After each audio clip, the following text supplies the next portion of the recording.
Según Génesis 47, 12, 27, durante la sequía en Egipto, José almacenó y preservó el alimento. Para subsistir, la gente tuvo que venderlo todo y, al fin, incluso a sí mismos. Ese es el precio de vencer. Así es en este tiempo del fin, donde conseguir el alimento para entrar al reino y conquistar nuestra tierra, que es Cristo, formado en nosotros, nos costará renunciar a todo, incluso a nuestra propia vida. Pero a cambio de nuestro todo, tendremos su todo y reinaremos con él. Con ustedes, José.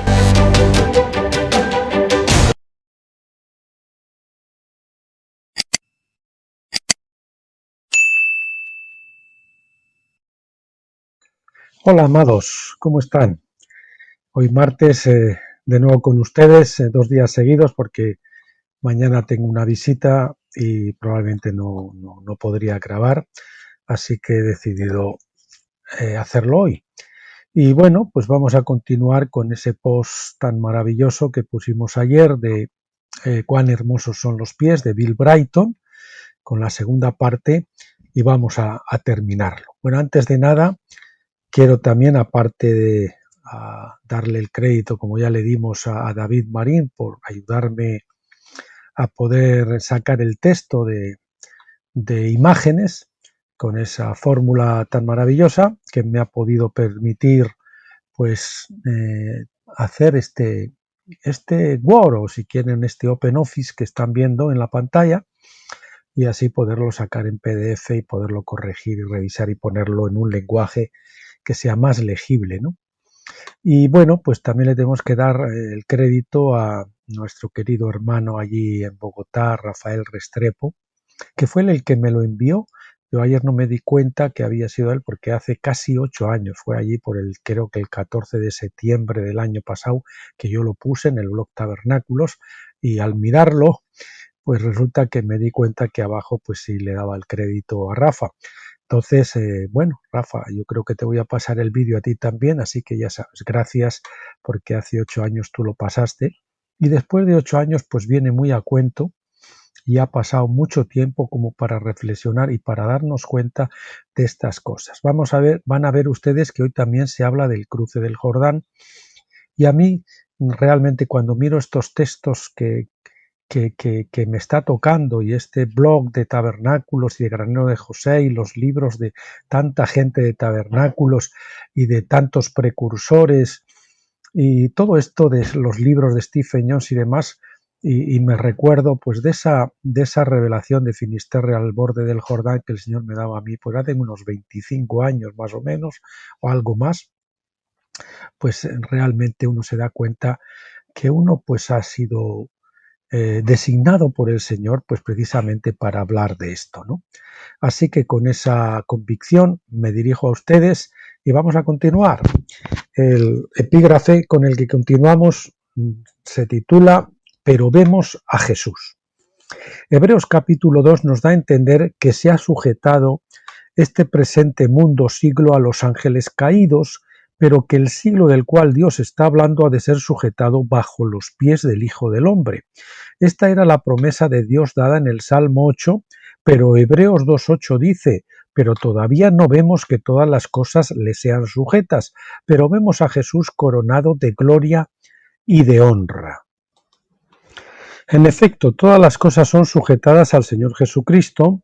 Él dijo en Mateo 28:18, toda potestad me es dada en el cielo y en la tierra. Así que Él está controlando todo, pero la obra no será terminada hasta que sus enemigos sean puestos bajo sus pies. Recuerden que les voy a hablar de los pies hasta la saciedad. Esos son santos que estarán viviendo acá en la tierra en cuerpos físicos y visibles en los últimos tiempos. Esta es la victoria que Él ha ordenado y hacia la cual Él avanza. Y déjenme recordarles también que Bill Brighton fue el autor por el que yo descubrí a Stephen Jones, porque escribieron conjuntamente un artículo que hablaba del gran jubileo de la creación, creo que era ese, o del jubileo.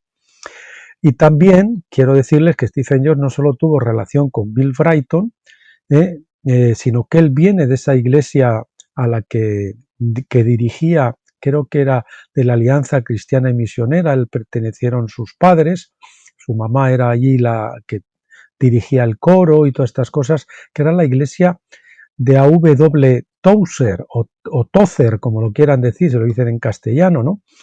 Y también, pues que él tuvo contacto con los dos, que él los denomina como los Josué y Caleb de este tiempo, que eran George C. Warnock y Clayton Moore. También él tuvo trato con los dos, especialmente con Clayton Moore. ¿Casualidades? Yo creo que no hay casualidades, ¿no? Y como les dije, buscando más literatura de Bill Brighton, no encontré más que eso, y entonces eso fue lo que me condujo al blog de Stephen Jones, y ahí pues encontré una mina que era todo beta, ¿no? poco de ganga y casi todo mena, donde todo era muy aprovechable y donde el Señor pues ha derramado una revelación tremenda que ha revolucionado nuestras vidas y que pues esto unido a las confirmaciones que en nuestra propia vida en la escuela del Espíritu el Señor pues nos trajo, pues nos ha hecho saber que estamos caminando sobre tierra santa y tierra firme. Bien, avanzamos. Así que él está controlando todo, decíamos, pero la obra no será terminada hasta que sus enemigos sean puestos bajo sus pies. Esos son santos que estarán viviendo acá en la tierra en cuerpos físicos y visibles en los últimos tiempos, esa generación que no va a haber muerte. Esta es la victoria que él ha ordenado y hacia la cual él avanza.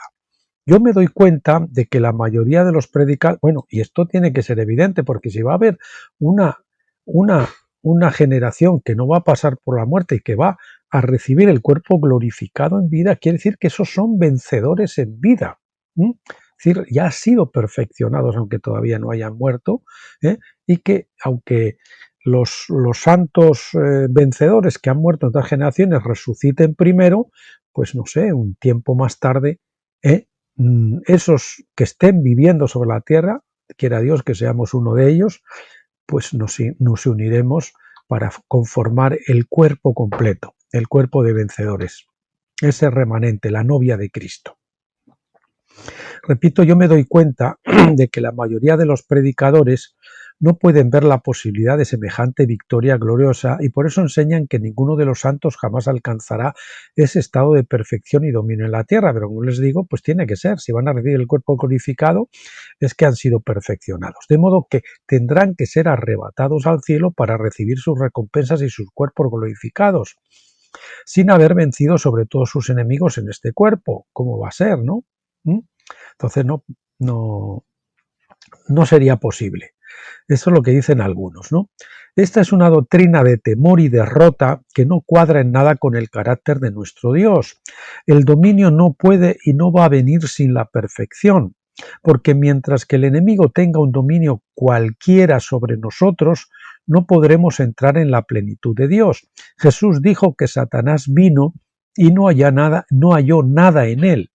Es decir, no tenía ninguna base legal para operar, no había carne en Cristo sobre la que apoyarse. No había una avenida, no había un portillo, no había nada por donde el diablo se pudiera colar. No halló nada en él, por eso tuvo dominio perfecto sobre todo lo que encontró. Así también será con sus hijos, los que llegan a su semejanza y son conformados a su imagen. El lugar de mis pies. Se habla de la gloria de este pueblo de Dios en Isaías 60 del 13 al 15. La gloria del Líbano vendrá a ti, cipreses, pinos y bojes juntamente, para decorar el lugar de mi santuario, y yo honraré el lugar de mis pies. Y vendrán a ti humillados los hijos de los que te afligieron, y las pisadas de tus pies, vamos a subrayar lo de pisadas también, se encorvarán y a las pisadas de tus pies se encorvarán todos los que te escarnecían y te llamarán ciudad de Yahvé, Sión del Santo de Israel, en vez de estar abandonada y aborrecida, tanto que nadie pasaba por ti, haré que seas una gloria eterna, el gozo de todos los sitios. ¿Puede creer eso? Está en su Biblia. Por supuesto, yo sé que el cielo es glorioso, todavía creo en el cielo y en el infierno. Yo sé dónde están los santos y dónde estarán los pecadores. Bueno, ustedes saben que por nuestro ministerio, el ministerio del doctor Stephen Jones, sabemos que ese infierno no es otra cosa que el lago de fuego, y el lago de fuego no es otra cosa que ese río de fuego que fluye del trono de Dios ampliado, y que no es otra cosa que la segunda muerte. Y la segunda muerte no es otra cosa más que el bautismo de fuego. Unos lo pasamos en vida, en esta vida, y los que no lo hayan pasado lo tendrán que pasar después, tanto sea unos como otros. ¿De acuerdo? Entonces, al final va a haber una restauración completa. Y nadie se va a librar de ese bautismo de fuego donde toda la creación sea recuperada, porque el Señor no solo la creó, sino que además la redimió. Tiene derecho, digamos, doble a recuperarlo todo. Y si por uno todos murieron, por uno todos reinarán en vida. Todos, no unos pocos. Bien. Pero es decir, que el infierno no es un lugar de tortura, no es un lugar eterno tampoco, porque la palabra olán, que viene y el griego aionian, que viene de la palabra olán, quiere decir un periodo de tiempo indefinido, más o menos largo, más o menos oscuro, pero no es interminable, y sobre todo tampoco es de tortura, porque Dios no es un torturador. Dios sí aplica una disciplina y aplica el fuego en las Escrituras siempre nos habla de la disciplina del fuego transformador, de las tribulaciones que nos conforman a la imagen de Cristo. Entonces, eso va a ser así, va a ser con fines a restaurar, no con fines a destruir. Pero toda la gloria del cielo se va a manifestar en esta tierra. Yo honraré el lugar de mis pies, el remanente. No oro, Jesús, venga a tu reino, hágase tu voluntad, como en el cielo, así también aquí en la tierra. Eso lo vamos a ver. Amigo mío, déjeme decirle algo.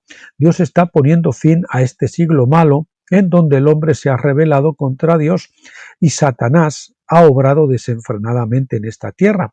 Pero Dios no se ha dado por vencido con su creación. Él la va a hacer gloriosa. Dios tiene una sorpresa para la gente de este mundo y Él está a punto de sacarla a la luz. Gloria a Dios, qué Salvador. ¿Sabe que el cuerpo de Cristo va a reinar y gobernar esta tierra? Sí, pero ya saben, solo los vencedores, no como decían todos, no, ya, tú ya naciste de nuevo, tú tranquilo, ¿no? Bueno, pero mírese usted a usted mismo, ¿usted cree que está en condiciones de gobernar? Bueno, nos lo podemos responder todo. ¿Estamos perfeccionados? ¿Nos creemos ya que estamos listos? Si no hemos pasado, si hemos rehuido el bautismo de fuego, si nos hemos escapado y hemos corrido la carrera pero de vallas, pero nos las hemos saltado, nos hemos salido por el carril donde no hay vallas y luego nos presentamos en la meta, pues desde luego que vamos a ser descalificados. Así que solo los vencedores van a reinar en el milenio. Merece la pena pasar el bautismo de fuego completo ahora en esta vida. Se da cuenta de que un pueblo viviendo en su cuerpo físico va a vencer a todos los enemigos y que aún las naciones del mundo se someterán debajo de ellos.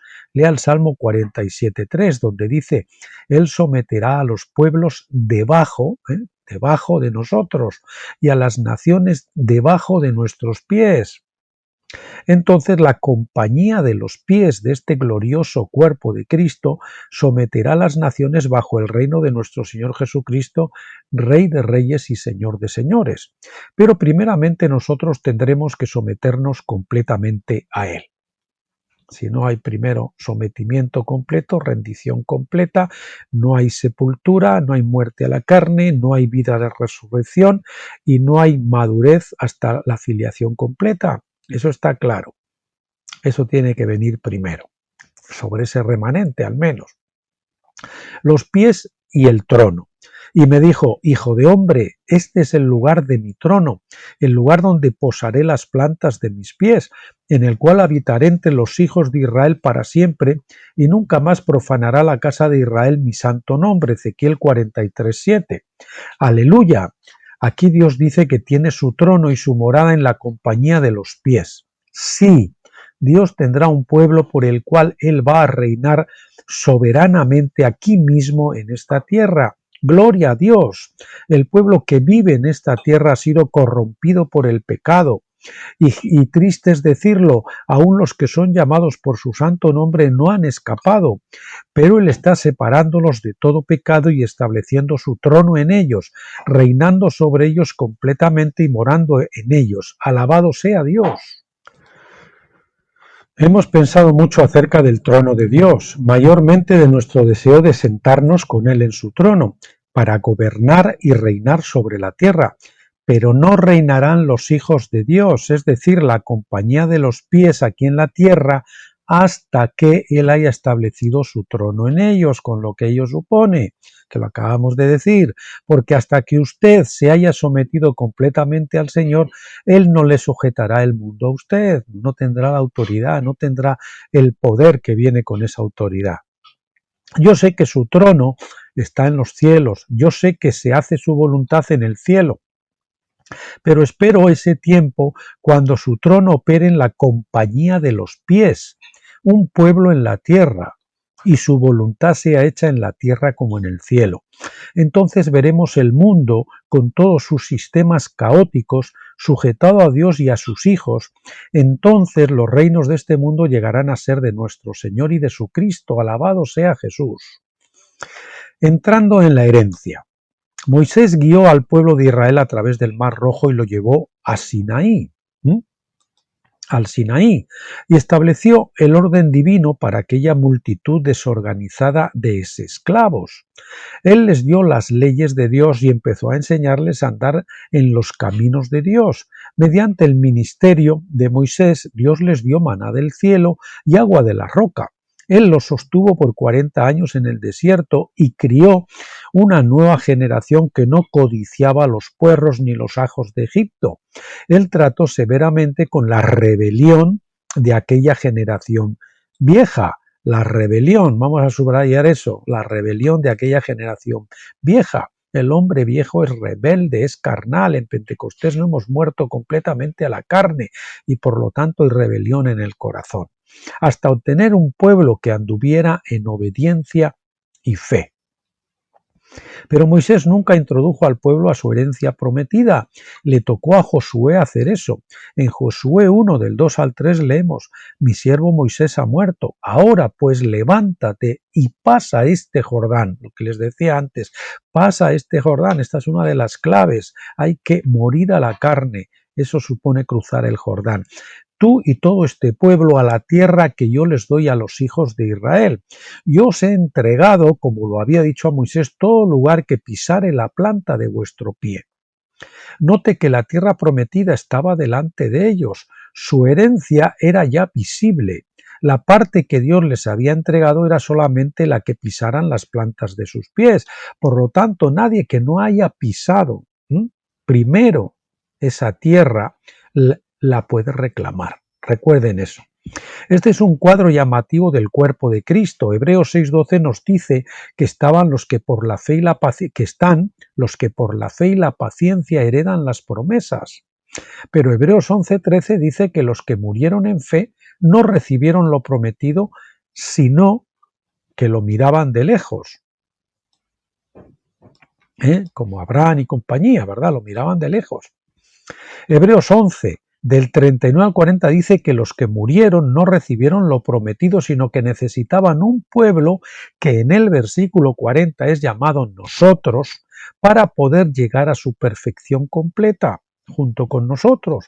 Nosotros somos aquella compañía de los pies de la cual habló Pablo en 1 de Corintios 15:51, cuando dijo: no todos dormiremos. Son los que andan sobre la tierra en el tiempo de la perfección, que es este tiempo, donde el cuerpo de Cristo, por lo menos una pequeña porción de los vencedores, va a alcanzar la perfección aquí en la tierra, en el cuerpo. Ellos son los pies que pisan la herencia acá en la tierra. En otras palabras claras y sencillas, toda cosa que Dios ha prometido a todo el cuerpo de Cristo como su herencia tiene que ser experimentada por un pueblo que viva aquí en la tierra. Esas son las primicias que lo experimentan, pero las primicias santifican toda la cosecha. Entonces, si quiere decir que las primicias son santas, el resto de la cosecha va a ser santa, pero cada uno en su diverso orden. Tacma, recuerden la palabra tacma, que significa escuadrón. Las primicias ungidas, que es un cuerpo. no puede ser Cristo, son los vencedores, las primicias ungidas. Después, el resto en su venida, y al final, cuando se ha entregado todo tal, bueno, esos son los tres escuadrones, pero al final todos los hombres van a ser completamente restaurados. Para el año 49.000, el gran jubileo de la creación, todos estaremos completamente recuperados. Algunos dirán, ¿qué del cielo? ¿No oró Jesús que el reino del cielo viniese a la tierra? Y vendrá. ¿Y qué de la vida de resurrección? 1 Corintios 15:54 dice que cuando un pueblo aquí en la tierra se haya vestido de incorrupción e inmortalidad, entonces se cumplirá la escritura que trata de la victoria sobre el sepulcro. ¿Dónde está, oh sepulcro, tu victoria, verdad? Todo lo que ha de heredar el cuerpo de Cristo tendrá que ser experimentado y manifestado por los pies del cuerpo, las primicias ungidas. Tendrán que pisar su herencia. Yo os he entregado todo lugar que pisare la planta de vuestro pie. Caleb reclamó su herencia en Josué 14:9, haciendo recordar a Josué la promesa que Moisés le había hecho. Entonces Moisés juró diciendo, ciertamente la tierra que oyó tu pie será para ti y para sus hijos en herencia perpetua, por cuanto cumpliste siguiendo a Yahvé mi Dios. Siendo uno de los 12 espías en Cades Barnea, Caleb había entrado en la tierra prometida en el tiempo de las primeras uvas. Números 13:20. Él había probado las primicias de la tierra. Romanos 8:23. Él tuvo que poner sus pies sobre su herencia. Ahora podía reclamarla y entrar en ella, porque le había puesto ya sus pies sobre ella. Los demás no habían pasado, solo fueron 12 espías los que entraron allí, un pequeño remanente. 12 habla del número de gobierno, habla de unos líderes, ¿verdad? Bien, él tuvo que reclamar. Actualmente tenemos los que han sido sellados con el Espíritu Santo de la promesa, las arras de la herencia, las primicias del Espíritu. Ellos gustaron del don celestial y los poderes del siglo venidero, Hebreos 6 del 4 al 5. Ahora, como Caleb, están diciendo, dame este monte. Están dispuestos a luchar para obtener la plenitud de este reino. Ellos son la compañía de los pies y el plan y propósito del cuerpo entero espera hasta que estos pies oyen a todos sus enemigos en esta tierra. Sabemos que en nuestras propias fuerzas no podemos hacerlo, porque estamos enfrentando un enemigo poderoso. Pero mire la gloriosa promesa en Deuteronomio 11, 23 al 24. Yahvé también echará de delante de vosotros a todas estas naciones y desposeeréis naciones grandes y más poderosas que vosotros. Todo lugar que pisare la planta de vuestro pie será vuestro. Recuerdo el desafío resonante del apóstol Pablo en Filipenses 4:13, todo lo puedo en Cristo que me fortalece. Alce su cabeza y regocíjese porque su redención se acerca. Los pies de Cristo están a punto de entrar en la plenitud de su herencia. Gloria a Dios. Bueno, déjenme decirles aquí algo. Yo no sé, yo creo que hay una pequeña discrepancia, por lo menos lo que yo entiendo, con lo que está diciendo aquí Bill Britton, el que ya partió con el Señor, el que duerme, el hermano Bill Brighton. Yo creo que de esos 12 espías hay 2 que entraron, Josué y Caleb, que son tipo de los vencedores y pisaron esa tierra y entonces pudieron reclamarla y por eso luego entraron, ¿no? Vamos a ver que para entrar permanentemente ahí hay que cumplir esa condición, de haber pisado para poder vivir allí permanentemente. Pero yo no creo que las primicias del Espíritu que se reciben en Pentecostés, el resto de los 12, pues había 10 que sí recibieron también quizás esas primeras revelación o esos primeros ungüentos, digamos, de la vida de resurrección y entraron a la tierra prometida, pero sin embargo solamente 2 de ellos tuvieron fe. Los demás que habían de alguna manera penetrado, habían vislumbrado, quizás no solamente desde el Pisga, porque esos nunca llegaron a morir, ¿no? Como les decía ayer, no basta subir al Pisga y contemplar la tierra, hay que morir en el Pisga para poder entrar, como lo hizo Moisés. Moisés entró después de muerto. Ahí tenemos una imagen, porque luego le vemos en el monte de la transfiguración. Esos 10 luego no, aunque habrían pisado, no tuvieron. Por lo tanto, no todo el Pentecostés no significa que hayan visto, porque el resto no fueron allí. El resto no lo vieron, el resto del pueblo permaneció atrás. Pero esos 10 que se negaron, porque no tuvieron fe y prefirieron seguir al espíritu de temor, pues lógicamente no pueden heredar. Es decir, habían entrado, habían pisado, pero se dejaron asustar por los gigantes, por lo que había que hacer para entrar allí, etcétera, etcétera, por tribulación por la que habría que pasar, por aquellas renuncias, por aquello que había que dejar, etcétera, etcétera, y entonces después de haber entrado, incluso no. Yo creo que entramos primero, y eso lo digo por experiencia, los que han pasado el Jordán en toda la vida de la revolución, por lo menos entramos en espíritu, y entonces, al entrar en espíritu recibimos esa unción de tabernáculos, pero la unción de vida, no la doble porción que es la unción de poder que tiene que venir después.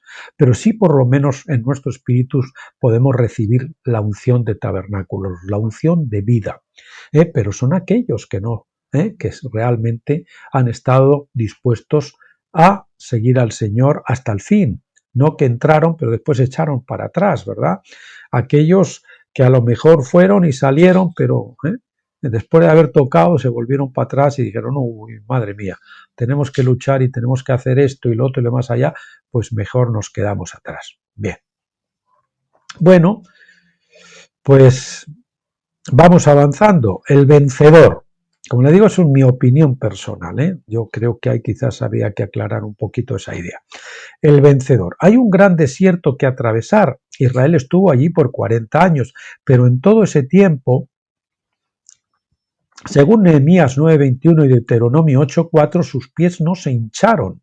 No sufrieron tanto el calor de aquel desierto como para que no pudieran mantener su andar con Dios, yendo hacia la victoria final y la entrada en la herencia prometida. Sí, tuvieron un desierto, yermo de horrible soledad, Deuteronomio 32:10, pero la Biblia revela claramente que el desierto fue vencido por los pies. Vencen el desierto y mueren a la carne. Pero, como decía Stephen Jones, el desierto no es un lugar tipo árido como el de Arabia, es un yermo donde hay soledad, pero hay pastos. El Señor lleva a su iglesia a la soledad del yermo, ahí donde la va a alimentar, donde la va a tratar y todo eso, pero no es un sitio donde es absolutamente falta de alimento.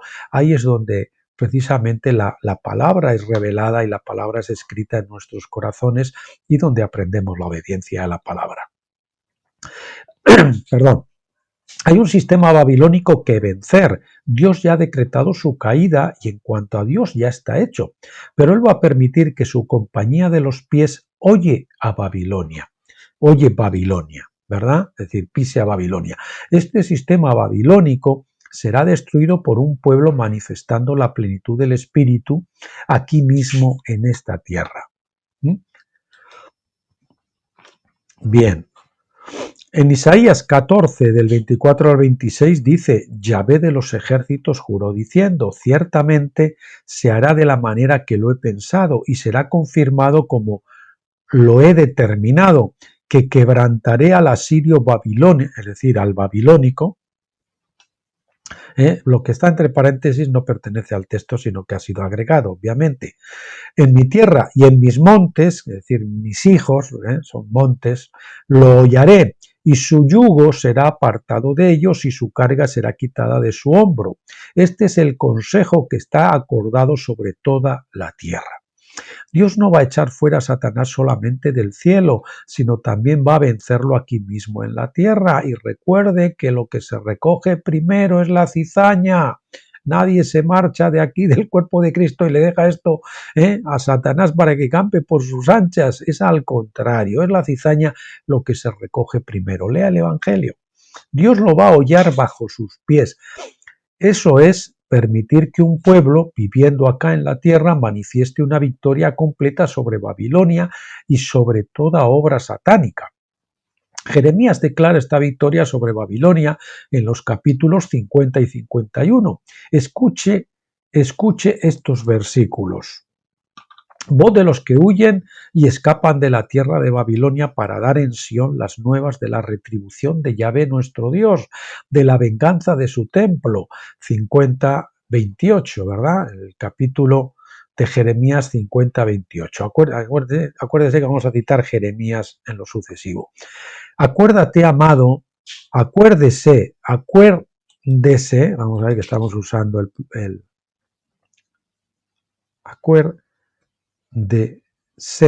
acuérdese, amado, que usted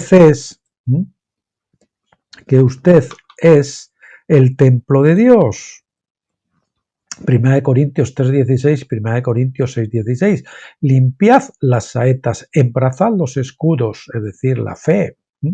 Ha despertado Yahvé el espíritu de los reyes de Media, porque venganza es de Yahvé y venganza de su templo.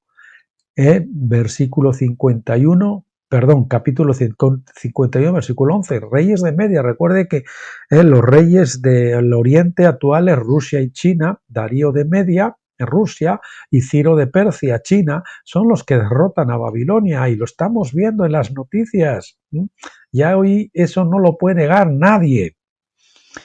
Su voz rugirá como el mar y montarán sobre caballos, se prepararán contra ti como hombres a la pelea, oh hija de Babilonia. Oyó la noticia al rey de Babilonia y sus manos se debilitaron. Angustia le tomó, dolor como de mujer de parto. 50, 42 a 43. Aquí está el ejército de Joel en orden de batalla contra Babilonia. Véase Joel 2 del 1 al 10. Y ahora vemos al pueblo que destruye Babilonia. No es como ellos la porción de Jacob, porque él es el formador de todo, formador con mayúscula, se refiere al Señor. E Israel es el cetro de su herencia. Yahvé de los ejércitos es su nombre. Martillo me sois y armas de guerra, y por medio de ti quebrantaré naciones y por medio de ti destruiré reinos, y pagaré a Babilonia y a todos los moradores de Caldea todo el mal que ellos hicieron en Sión delante de vuestros ojos, dice Yahvé. Capítulo 51, 19, 20 y 24. Gloria a Dios, esta gran compañía de los pies va a derribar toda la gloria de Babilonia. En Isaías 21 leemos: en aquel día cantarán este cántico en la tierra de Judá. Fuerte ciudad tenemos, salvación puso Dios por muros y antemuro. Entendemos, pues, que esta no es una ciudad natural, sino el pueblo de Dios, la esposa de Cristo, la ciudad santa. Pero noten el versículo 5 que habla de otra ciudad, aún Babilonia, porque derribó a los que moraban en lugar sublime, Babel. Humilló a la ciudad exaltada, la humilló hasta la tierra, la derribó hasta el polvo, la hollará pie, los pies del afligido, doblemente, el pie y los pies del pobre, según la versión inglesa, en vez de afligido, del pobre en la versión inglesa, los pasos de los menesterosos. Los pasos, una vez más, los pasos son con los pies, lógicamente. ¿Quiénes son los que hollarán la ciudad exaltada? En Lucas 4:18 Jesús dijo: el Espíritu del Señor está sobre mí, por cuanto me ha ungido para dar buenas nuevas a los pobres. Y en Lucas 6:20 Jesús dice: bienaventurados vosotros los pobres, porque vuestro es el reino de Dios. Sí, es esta gloriosa compañía de los pies en los últimos días la que oye el evangelio eterno del reino y que prosigue a ese reino. Es decir, no solamente el evangelio de la salvación, sino el evangelio de la filiación, de la salvación, que es el engendramiento, de la gestación y del nacimiento. Ese es el evangelio del reino. No espere que un ángel venga del cielo para ejecutar esta gran tarea. Se les ha dado esta victoria y este honor a los santos de Dios que viven acá en esta tierra. Bueno, aquí hay un matiz. Nosotros somos llamados a predicar el evangelio del reino. Y los que van a derribar Babilonia son los ángeles, que son los que recogen la cizaña, usando, pues ya saben, a los reyes del oriente, a Rusia y a China.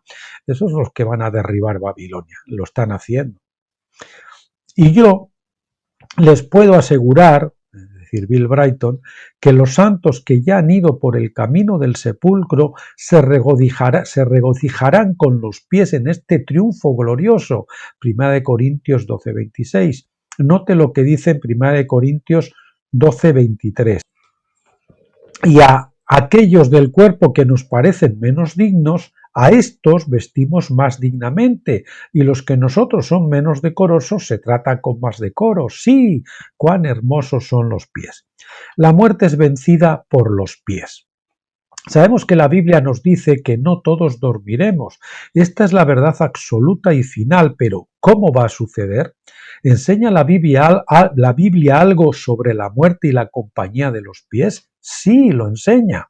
Note en 1 Corintios 15, 25 al 28 la declaración de victoria sobre la muerte, porque preciso es que, les repito, lo que va en paréntesis ha sido añadido, porque preciso es que Él, es decir, Cristo en su glorioso cuerpo, reine hasta que Dios el Padre haya puesto a todos sus enemigos debajo de sus pies, es decir, los pies de Cristo. Y el postrer enemigo que será destruido es la muerte, porque todas las cosas las sujetó Dios debajo de sus pies. Los de Cristo, el Hijo del Hombre, Hebreos 2.8. Y cuando Dios dice que todas las cosas han sido sujetadas a Él, es decir, el Cristo, claramente se exceptúa aquel, es decir, Dios, que sujetó a Él el Cristo, Dios el Padre. Que sujetó a Él el Cristo todas las cosas, pero luego que todas las cosas le estén sujetas al Cristo el Hijo, entonces también el Hijo mismo se sujetará al Padre que le sujetó a Él, al Hijo, es decir, al Cristo, todas las cosas, para que Dios sea todo en todos.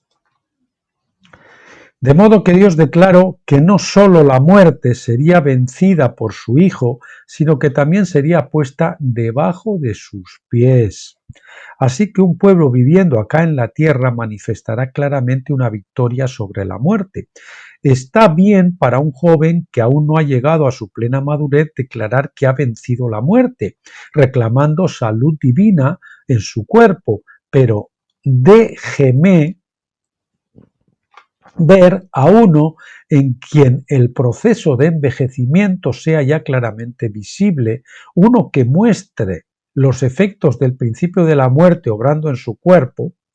Déjeme ver a esta persona entrar en su vida con mayúsculas, ¿no? De tal modo que el proceso se invierta, es decir, empiece a rejuvenecer. Los hombros inclinados se enderecen, las canas recobren su vida y color, y todas las señales de muerte desaparezcan. Sí, yo sé que el hombre fuerte de la casa es atado en un momento, en un abrir y cerrar de ojos, y un amo nuevo toma control de esa casa, pero se tarda en despojar su casa, sacar los muebles, instalar nuevos muebles y manifestar la victoria para que todos la vean, porque es necesario que esto corruptible se vista de incorrupción. Dios va a permitir que todo el mundo vea y conozca que Él es Dios. Él está haciendo esto por medio de su iglesia. Cruzando el Jordán, ya saben que es mi tema, el Jordán. El capítulo 3 de Josué relata la historia de Israel al cruzar el Jordán para entrar en la tierra prometida. No hay por qué citar el capítulo entero aquí, puesto que puede leerlo en su Biblia, pero note los versículos 11 al 17, donde se nos dice: aquí el arca del pacto del Señor de toda la tierra pasará delante de vosotros en medio del Jordán. Tomad pues ahora 12 hombres de las tribus de Israel, uno de cada tribu, y cuando las plantas de los pies de los sacerdotes, que llevan el arca de Yahvé, Señor de toda la tierra, se asienten en las aguas del Jordán, las aguas del Jordán se dividirán, porque las aguas que vienen de arriba se detendrán en un montón. Y aconteció, cuando partió el pueblo de sus tiendas para pasar el Jordán, con los sacerdotes delante del pueblo llevando el arca del pacto, cuando los que llevaban el arca entraron en el Jordán, y los pies de los sacerdotes que llevaban el arca fueron mojados a la orilla del agua, porque el Jordán suele desbordarse por todas sus orillas todo el tiempo de la siega, que las aguas que venían de arriba se detuvieron como un montón, bien lejos de la ciudad de Adán, que está al lado de Saretán, y las que descendían al mar del Arabá, al mar salado, se acabaron y fueron divididas. Y el pueblo pasó en dirección de Jericó, mas los sacerdotes que llevaban el arca del pacto de Yahvé estuvieron en seco, firmes en medio del Jordán, hasta que todo el pueblo hubo acabado de pasar el Jordán y todo Israel pasó en seco. Aquí vemos cómo la vida de Pentecostés deja de fluir va a morir al Jordán, al río de la muerte, y después empieza a fluir la nueva vida, que viene ya no del primer Adán, del segundo Adán. Recupera y empieza a fluir una nueva vida, la vida de resurrección. Hay un corte, un antes y después. Eso simboliza también el corte del velo, el velo que se rasga de arriba abajo. Recuérdenlo. Gloria a Dios, qué escritura, qué día tan tremendo en Israel. Las aguas se detuvieron hasta Adán. Se ve claramente que las aguas del Jordán no se dividieron hasta que las plantas de los pies de los sacerdotes que llevaban el arca de Dios, es decir, su gloria y su presencia, nos simboliza el arca, es decir, esos sacerdotes, esos líderes, esos vencedores que portan la gloria y la presencia de Dios, se asentaron en el Jordán y llegaron a estar en tierra seca en medio del Jordán. Hay un grupo primero que es el que entra y se asienta en esa tierra seca. Ahora sabemos que el río Jordán en la Biblia es símbolo de la muerte. Jesús fue bautizado aquí, mostrando en tipo la muerte y la resurrección. Pasamos de muerte a vida. No habría entrada a la plenitud de la herencia hasta que este río fuese conquistado. No tuvieron que pasar el Jordán en Cades Barnea cuando espiaron la tierra y tomaron los primeros frutos. No tenemos que morir completamente al yo personal para recibir el bautismo del Espíritu Santo y participar de los primeros frutos del Espíritu, de las arras.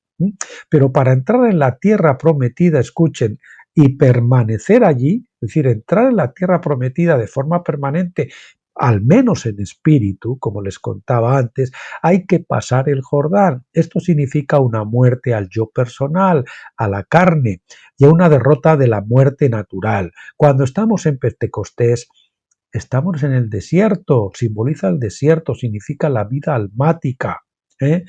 No estamos andando en el espíritu. Sí hay cosas del espíritu, pero es una mezcla. No tenemos la luz nítida de la Shekinah, sino una penumbra gloriosa, sí, pero es una penumbra de la menorá.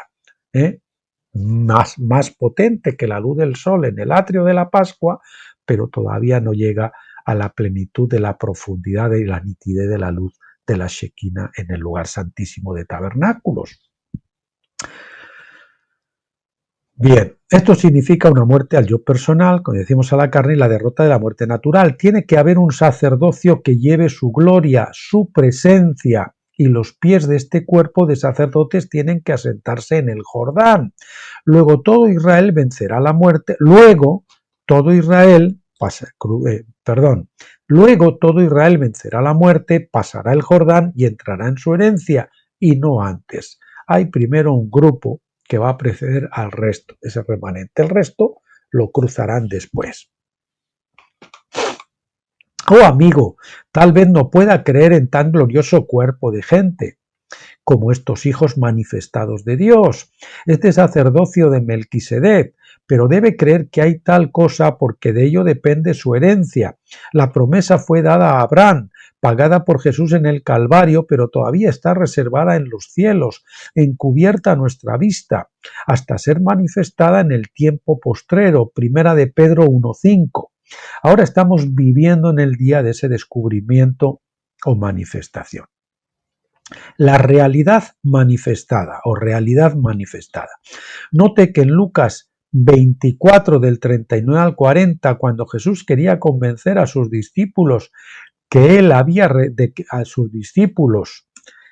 de que él había regresado a ellos en la realidad, poder y gloria de la resurrección, le mostró sus manos y sus pies, también su costado, ¿verdad?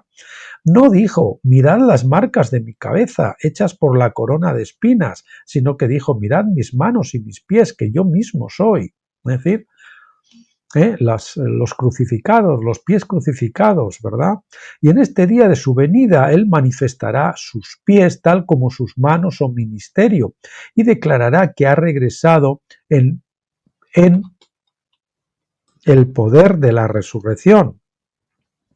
que ha regresado en el poder de la resurrección. El mundo va a saber por la manifestación de los hijos de Dios, Romanos 8:19, que Jesús realmente ha regresado a esta tierra en carne y no solamente como un espíritu o visión. Pero lo que vamos a ver es alarnion. Fíjense que en Apocalipsis siempre es arnion. Cordero tiene dos palabras. Si ustedes van a los vídeos de Apocalipsis van a poder aprender de esto. En Apocalipsis se hace la palabra cordero es arnion siempre. No es la palabra agnon. Agnon se refiere al gran cordero, a Jesús. El arnion es el cordero unido a la cabeza. Es decir, vamos a ver a Jesús en su cuerpo, en su remanente de vencedores, en su novia gloriosa. Ahí es lo que vamos a tener. Los pies ungidos. Esta compañía de los pies o hijos de Dios levantándose en estos últimos días tienen que ser ungidos con el precioso ungüento o unción que vino sobre la cabeza de este sacerdote. Salmo 133:2, ¿verdad?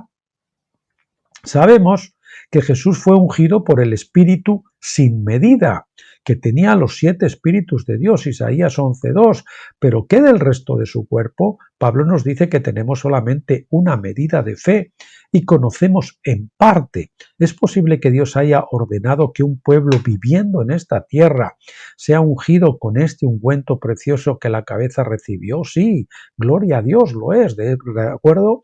De hecho, él dijo que mayores cosas íbamos a hacer. Yo creo que no se refería solo a la de Pentecostés, se refería a la unción de tabernáculos final, que va a ser todavía mucho mayor que la de Pentecostés. En Juan 12, ese sacerdocio de Melquisedec que va a recibir la doble porción, la unción completa, no solo las arras, sino toda la herencia. En Juan 12, del 1 al 5, vemos la historia de Jesús cenando en la casa de Lázaro. María y Marta, sus hermanas, estuvieron allí. Marta todavía estaba haciendo todas las cacerolas, estaba haciendo sonar las cacerolas y las ollas, todavía estaba haciendo las obras de sierva en el versículo 2. Pero María tomó ungüento de mucho precio, de un valor de 300 denarios, versículo 5, y ungió los pies de Jesús y los enjugó con sus cabellos y la casa se llenó del olor del perfume. Ahora bien, 300 es el número de liberación divina, como vemos en el ejército de Gedeón, en el arca de Noé, en el tabernáculo de Moisés, en los escudos de Salomón, etc.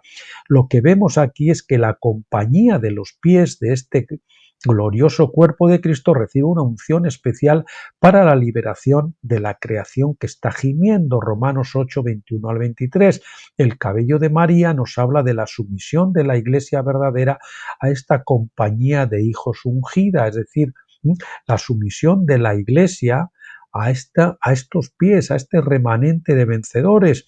Y ya saben que en esa escena vemos que el perfume que estaba confinado en el vaso de alabastro, lo que nos habla el Espíritu, después del quebrantamiento del vaso, que es el quebrantamiento del alma, ese es el vaso, y el ungüento, que es el perfume, el Espíritu, la unción que está dentro, entonces se derrama y inunda toda la casa y llega a los demás.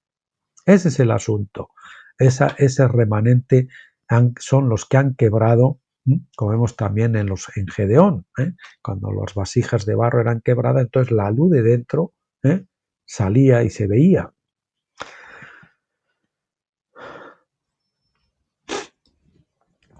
¿Ha notado, amado, que la casa se llenó del olor del perfume?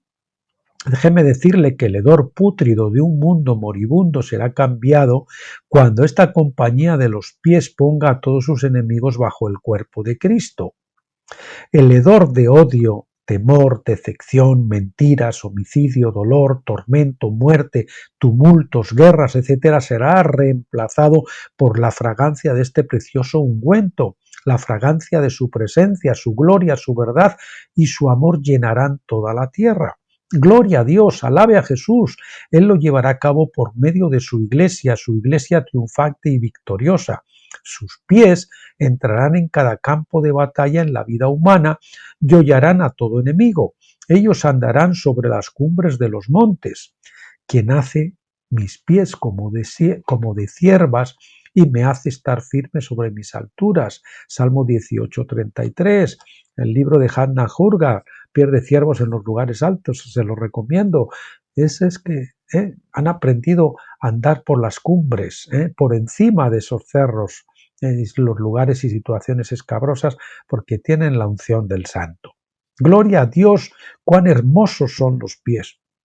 Damos gloria a Dios que tenemos el privilegio de vivir en esta hora de la manifestación de los hijos de Dios, del resplandor de la gloria de Dios en su Hijo de muchos miembros, en su Hijo corporativo, en su Hijo varón. Levantad los ojos, hijos de Dios, vuestra redención se acerca, Jesús viene, y cuán hermosos son sus pies. ¿De acuerdo? Pues aquí lo dejamos, hemos terminado con esta porción tan bonita, 2 capítulos. Espero que les haya entusiasmado como a mí me entusiasma y espero que pues, mis comentarios les hayan ayudado a entender un poco estas cosas profundas, ¿no? Bien, pues nada, como les dije, hoy hemos hecho la excepción porque nos tocaba haber visto